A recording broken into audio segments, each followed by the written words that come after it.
মা বাপকে গালা বন্ধ করে দেবো? ও আচ্ছা, আমি জানি না, হয়ে গেছে, আর কমের বাকি আছে। আমাকে আজ পর্যন্ত কেউ বলে না হুজুর টাইম ম্যানেজ করতে হবে, আজ বলেছে। সাবাস, একদম। না না, বলে বক্তা আসবে, একদম একদম বক্তা।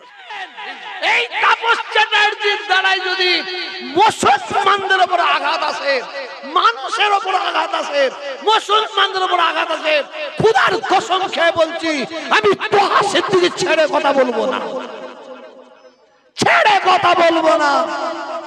আমাকে কেউ কেউ ভাবে তৃণমূলের দালাল, কেউ বলে সিপিএম এর দালাল, কেউ বলে অমুকের দালাল।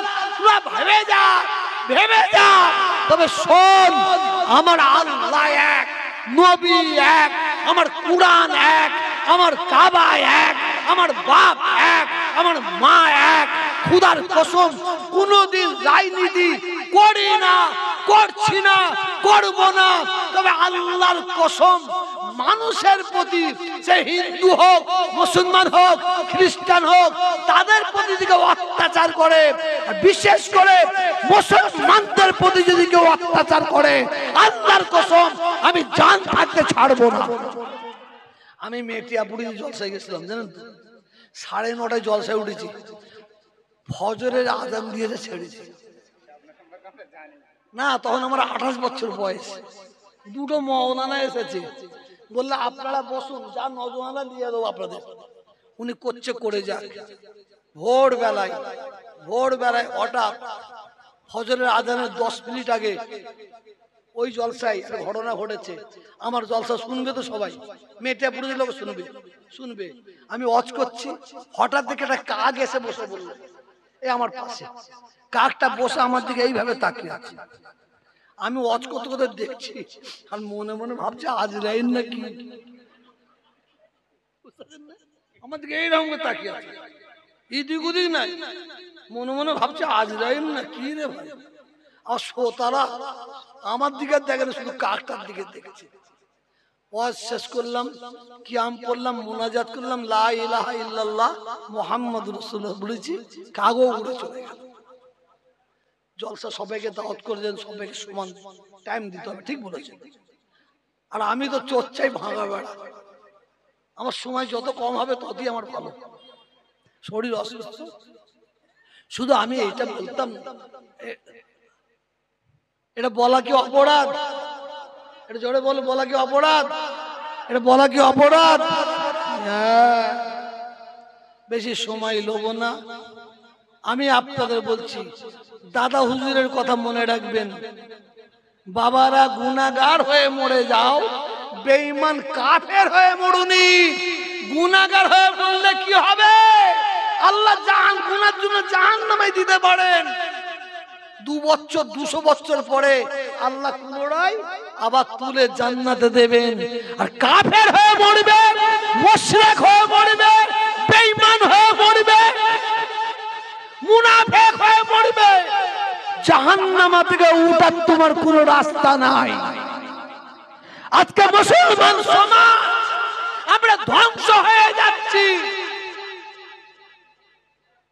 এখানে আল্লাহকে রাখলাম, এখানে নবীকে রাখলাম, আর এখানে মমতাকে রাখলাম।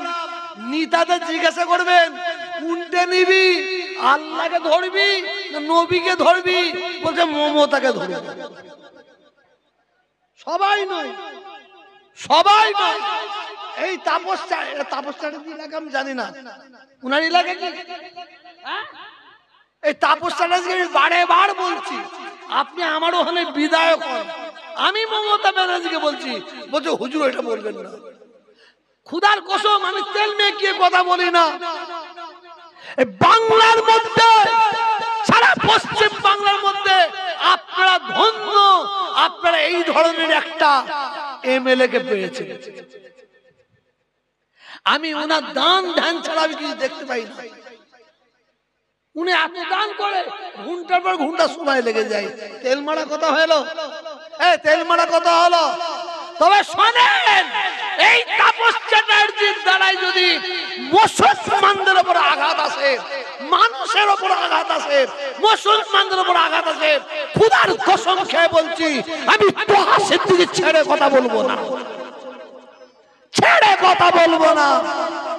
আমাকে কেউ কেউ ভাবে তৃণমূলের দালাল, কেউ বলে সিপিএম এর দালাল, কেউ বলে অমুকের দালাল। তোরা ভেবে যা, ভেবে যা।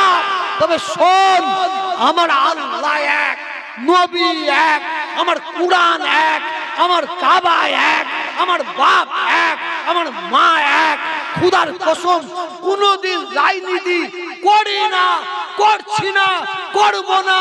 তবে আল্লাহর কসম মানুষের প্রতি, সে হিন্দু হোক, মুসলমান হোক, খ্রিস্টান হোক, তাদের প্রতি যদি অত্যাচার করে, বিশেষ করে মুসলমানদের প্রতি যদি কেউ অত্যাচার করে, আল্লাহর কসম আমি জান থাকতে ছাড়বো না।